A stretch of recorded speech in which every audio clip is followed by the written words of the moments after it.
अस्सलामुअलैकुम जनाब। आज बात करेंगे प्रदेश में रहने वाले लोगों में जो उनकी ज़िंदगी की मुश्किलात है। पहले नंबर पे तो वो, दूसरे नंबर पे जनाब वो जब घर वापस लौटते हैं तो फिर उनके लिए क्या मुश्किलात हैं। ज़्यादातर आजकल ऑनलाइन स्टोरीज इस बात पे चल रही होती है कि फ़लाँ बंदा प्रदेश से वापस आया तो घर वालों ने उसका ख्याल नहीं किया, या दूसरे ने ख्याल नहीं किया, या तीसरे ने ख्याल नहीं किया। लेकिन दूसरी तरफ ये भी है कि लाखों लोग ऐसे हैं जो बैरून मुल्क रह के पाकिस्तान जाते हैं और उनके लिए कोई मुश्किल नहीं होती, औलाद भी उनके साथ रहती है। लेकिन कुछ मसाले ऐसे भी मिलती हैं कि जनाब वो लोग आते हैं, बैरून मुल्क के लोग आते हैं तो फिर उनके साथ अच्छा सलूक नहीं होता माशरे की तरफ से, और ख़ास तौर पर घर वालों की तरफ से।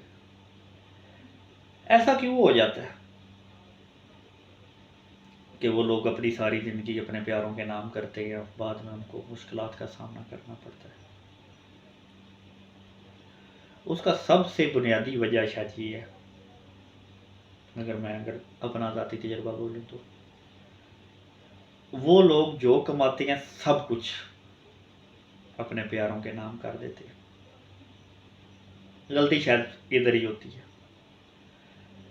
मैंने जितने भी लोग देखे हैं जो पाकिस्तान जाके खुश मुतमईन ज़िंदगी गुजारते हैं, वो वही लोग हैं शायद कि जिन्होंने अपना पैसा अपने कंट्रोल में रखा होता है या अपनी जायदाद अपने कंट्रोल में रखी होती है। सारे ऐसे नहीं है, कुछ ये भी है कि वो सब लोग अपने बीवी बच्चों के नाम भी कर देते हैं, उसके बावजूद उनके बीवी बच्चे ताबेदार हैं। लेकिन जितनी भी मिसालें ये देखने को मिलती हैं ना कि बंदा घर में पहुंचा है तो उसके साथ बहुत बुरा सलूक हो रहा है या कुछ, उनमें से 99% लोग वो होते हैं कि जिनके हाथ में कुछ नहीं होता।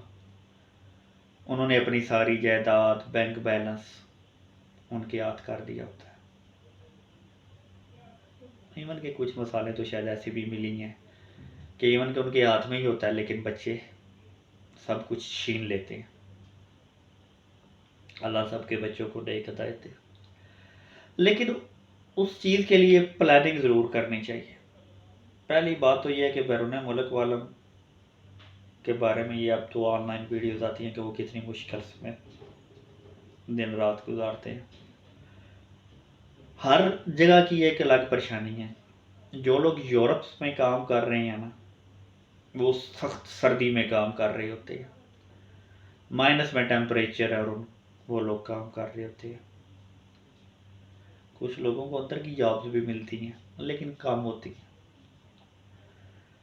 परदेशियों के लिए या बैरून ममालिक वालों के लिए वही जॉब्स होती हैं जो हार्ड होती हैं, जो लोकल लोग काम करते हैं, तो उसके लिए सख्त सर्दी में खड़ा होना होता है। तो वो पैसे ऐसे नहीं बनते, मेहनत करनी पड़ती है। लोग 15-15, 16-16, 18-18 घंटे ड्यूटी करते हैं। अब लोग इधर ये बोल देते हैं कि बैरून मुल्क वालों के सफ़ेद बाल हो गए, तो वो लोग बोल देते हैं पानी ऐसा है। पानी ऐसा नहीं है, पानी वही पानी है जो सारी दुनिया में होता है। 18-18 घंटे काम, ऊपर से टेंशन के पैसे डालने। इधर गल्फ़ ममालिक की बात करूं तो गल्फ़ ममालिक में सख्त गर्मी होती है, 46, 47, 50 तक टेम्परेचर होता है, और ज़्यादातर काम कंस्ट्रक्शन कंपनियों में होता है। रोड कंपनीज, कंस्ट्रक्शन कंपनीज, दफातर की भी जॉब है, लेकिन लोअर कम्युनिटी की बात करूँ तो धूप में ही काम है, धूप और गर्मी में काम करना होता है। अंदर की भी जॉब्स ये हैं कि ये हैं, मौजूद है, ये नहीं कि नहीं है। लेकिन इधर एक छोटी सी मिसाल दूं कि एक लड़का बार्बर शॉप पे काम करता था, तो गर्मी बहुत थी, दिन का वक्त था। मालिक गाड़ी से उतर के आए, तकरीबन 50 से 60 मीटर दूर बकाला था, बकाला इधर बोला जाता है केले, शॉप छोटी छोटी शॉप थी। मालिक ने उसको बोला कि मेरे लिए पानी लेके आ उधर से ठंडा। उस लड़के ने 50 मीटर पैदल चलने के लिए, उसने बोला मालिक मुझसे नहीं जाने होता, गर्मी है बाहर। और बोला यार ये क्या बात हुई, मैं तुम्हें रखा हुआ मुलाजिम। उसने बोला आपने मुझे कटिंग के लिए रखा हुआ, पानी लाने के लिए नहीं। मुख्तसर ये कि रुबाब ने उस लड़के को कैंसिल कर दिया कि ठीक है यार तुम जाओ, तुम्हारा ज़रूरत नहीं, मुझे और कारीगर मिल जाए। कुछ गर्मी के हालात ये होते हैं। और वो बंदा कैंसिल चला गया, वापस नहीं आया, तंग था शायद। इधर आके कपड़े खुद धोने पड़ते हैं। 16-18 घंटे की ड्यूटी के बाद ये नहीं होता कि बंदा घर आके गिर जाता है। 12-14 घंटे ड्यूटी नॉर्मल है, लेकिन 16-16, 18-18 घंटे भी ड्यूटी होती है। लेकिन उसके बाद अगले दिन रेस्ट मिलता ज़रूर है। लेकिन आप 24 घंटे या 18-20 घंटे काम कर गए हैं तो फिर क्या रेस्ट। बाल ऐसे ही सफ़ेद नहीं होते, ठीक है, ऊपर से परेशानियाँ, फरमाइशें ख़त्म ही नहीं होती। बात यही हो रही थी कि जनाब कि क्या मुश्किलात उधर जाके फेस करते हैं। स्टार्ट में मैंने ये बताया कि उनको ये मुश्किलात होती हैं। जितने भी बैरून मुल्क वाले हैं जनाब, उनको ये चाहिए कि चीज़ें अपने हाथ में रखें, घर बनाएं तो अपने नाम पर ही बनाएं, ठीक है। विरासत पे बाद में झगड़ा होता है तो उतारे, कारोबार अपने हाथ में रखें।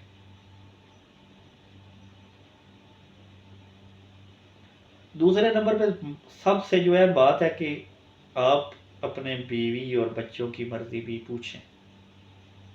इधर बहुत से ऐसे लोग हैं जो आखिर में ये बात बोलते हैं, या जिनको ये बात बोली जाती है कि जवानी में उनकी बीवी प्लस छोटे बच्चे भी ये बोलते थे कि पापा कम पैसों में गुजारा कर लेंगे, अबू जी घट पैसे गुजारा कर लेंगे, तुम आ जाओ, आपकी ज़रूरत है। लेकिन बंदा अपनी सोच में होता है नहीं यार अच्छा मुस्तकबिल दूँ, अच्छा पढ़ाई दूँ, बच्चों की अच्छी जगह पे शादियाँ कराऊँ। नहीं, अपने बच्चों की मर्ज़ी ज़रूर पूछ लें, ख़ास तौर पे बच्चों की, बीवी की भी पूछें कि वो क्या चाहती है। इधर ये सब लोगों को, ज़्यादातर बैरून ममालिक के लोगों को पता ही है, लेकिन जिनको नहीं पता उनको बता दूं कि 4 महीने से ज़्यादा बीवी से दूर रहे, चाहे रोज़गार के सिलसिले में रहें, उसकी इजाज़त लाजमी है। अगर वो बीवी इजाज़त नहीं दे रही आपको तो फिर आप नहीं रह सकते, गुनाह कर रहे हैं। इसके साथ एक छोटी सी एग्जांपल ये भी दूं कि हमारे एक दोस्त कोलीग थे, अपनी बेटी की शादी करने गए, तो वापस आए तो बड़े परेशान थे। मैं उनको बैठा, मैं कि क्या कोई शादी में कुछ गड़बड़ होगी या नहीं, क्या मसला है। उन्होंने बोला इमरान नहीं, शादी बड़ी खुश उसलूबी से हुई, सब काम बेहतरीन है, मेरी बेटी का ससुराल ठीक है, अच्छे लोग हैं। तो मैंने उन्हें बोला कि फिर आप परेशान क्यों हैं। उन्होंने बोला यार परेशानी की वजह और है। मैंने कहा चले बता दें। कहता यार बस मैंने अपनी एक बेटी से सवाल कर लिया जिसकी शादी थी, तो मैं परेशान हो गया। मैं कहा जी बेटी से आपने क्या सवाल कर दिया, क्या जवाब मिला, मुझे भी बताएं ताकि फ़ायदा हो सके। उन्होंने बोला कि यार मैंने अपनी बेटी को 40 ग्राम सोना, 40 ग्राम गालवर उन्होंने बोला कि 50 ग्राम बोला सोना डाला है, प्लस हर चीज़ दी है, हर चीज़ जो ज़रूरियात ज़िंदगी होता है। मैंने अपनी बच्ची को कैश इन हैंड भी दिया कि घर जाके जो कुछ ज़रूरत हो, जो तुम महसूस करो वो ले लो। मैंने उससे सवाल कर लिया तुम मुझसे खुश हो। उसने बोला कि पापा मैं आपसे खुश नहीं, आपने ये सवाल कर दिया तो मैं आपको। हाँ बोला आपने एक अच्छे बाप का फ़र्ज़ ज़रूर निभाया, लेकिन मैं आपसे खुश नहीं हूँ, आपने मेरी मर्ज़ी की चीज़ें मुझे नहीं दी। उसने बोला कि क्या चाहिए मेरी बेटी को, मैं अभी और ला देता हूँ। उसने बोला अबू जी मुझे वो चाहिए कि जब सब लड़कियों के वालिद उनको लेने आते थे, पेरेंट्स टीचर मीटिंग में सबके माँ बाप आते थे, मेरी सिर्फ माँ ही आती थी। मेरी ज़िंदगी की वो ख्वाहिश पूरी नहीं हो सकती कि कुछ चीज़ें अम्मी नहीं देती थी तो मेरी दोस्तें ये बात बोलती थी कि अम्मी ने ये नहीं माना तो मैंने अब्बू को बोला, फिर अब्बू मान गए। अब्बू ने अम्मी को बोला कि नहीं मेरी बेटी के लिए। तो ये बात है कि अपने बच्चों के लिए देख लें कि उनको क्या चाहिए। इधर तरह तरह की एग्जाम्पल्स मिलती हैं। कुछ लोगों की बीवी बोलती है कि नहीं बस छोड़ के आ जाओ, भूख में गुजारा कर लेंगे, आप इधर होने चाहिए। और कुछ एग्जाम्पल ये बोलती हैं कि नहीं हमें अच्छा लाइफस्टाइल चाहिए, उसके लिए आपको बैरून मुल्क जाना होगा। दूसरे नंबर पे मैं इधर एक ये भी बात ऐड करूँ, लोग इतने ज़्यादा मगन होते हैं घर वालों का ख्याल करने में कि अपने लिए जूती कपड़ा भी नहीं खरीदते। और ये बात सब माशरे ने देखी होगी कि कुछ लोग बैरून मुल्क से वापस जाते हैं और वो ये बात को लेके रोते हैं अपने दोस्तों के सामने या किसी का कि यार मैं उठे चंगा कपड़ा भी ना सा पाता, चंगा खांदा भी ना सा, मतलब अच्छा खाता नहीं था, अच्छे कपड़े नहीं पहनता था। वो यार आपको किसने मना किया था कि आप अच्छा कपड़ा नहीं पहनो, अच्छा नहीं खाओ? आप अच्छा खाओ, अच्छे कपड़े पहनो, घर वालों का भी ख्याल करो। मैं ये नहीं कहता घर वालों का ख्याल नहीं करो। घर वालों ने तो आपको नहीं बोला कि यार आप अपना खाना पीना छोड़ के हमें पैसे डालो। कोई लाख में से एक ही मिसाल ऐसी होगी जो ये कहते होंगे कि यार अपना खाना पीना छोड़ के हमें पैसे डालो। तो सारी बात का लुबे-लुबाब ये है जनाब, पहली बात जो ये कि ड्यूटी अपनी सेहत के मुताबिक करें, ताकि जब आप वतन वापस जाएँ तो आपके अंदर इतनी ताकत ज़रूर हो कि आप अपने आने वाले इलाज का मुकाबला कर सकें। दूसरे नंबर पे आपके पास सेविंग्स हों कि कोई भी मुश्किल वक़्त आए तो आप दूसरों की तरफ नहीं देखें कि यार इनका मैंने ख्याल किया, अब ये मेरा ख्याल करेंगे। तीसरे नंबर पे जो सबसे अहम है कि अपनी औलाद के साथ और अपनी बीवी के साथ और अपने माँ बाप बहन भाइयों के साथ भी अच्छे तल्लुकात रखें और उनकी एक्सपेक्टेशंस पर पूरा उतरें, मैं ये नहीं कहता, लेकिन उनके साथ साथ खुद के पास कुछ सेव रखें। अपना आप गंवा के, अपनी सेहत गंवा के, अपना सारा पैसा गंवा के जब अगर आप चले जाएंगे खाली हाथ होंगे तो कोई नहीं पूछेगा। कुछ लोग हैं जो पूछते हैं, ख्याल करते हैं। इसमें आखिरी बात ये ज़रूर कोट करूँगा कि कुछ लोग हैं पूछते हैं, ख्याल करते हैं, लेकिन सब एग्जाम्पल एक जैसी नहीं है। ज़्यादातर यही होता है कि नहीं यार सब पैसा लग गया। तो जनाब अपने लिए सेव करें ताकि अगर आप उधर जाके एक सुखी ज़िंदगी गुजारना चाहते हैं और इधर भी एक अच्छी ज़िंदगी गुजारें। ये नहीं आप अकेले हैं तो ईद पर कहीं बाहर घूमने नहीं जाएंगे, यार हमारी क्या ईद है, कपड़े नहीं सिलवाएंगे। क्यों नहीं सिलवाएंगे? मैं इधर अपनी मिसाल ज़रूर दूंगा कि मैं कोई भी ईद हो, और इस मामले में मैं अपने घर वालों की मिसाल भी ज़रूर दूंगा, वो सब लोग मुझसे बहन भाई सब यही पूछते होते कि ईद के कपड़े लिए कि नहीं लिए। जब मम्मी जिंदा थी तो वो भी यही पूछती थी, अल्लाह उन्हें जन्नत नसीब करे, कि पुत्र ईद के कपड़े लिए कि नहीं लिए।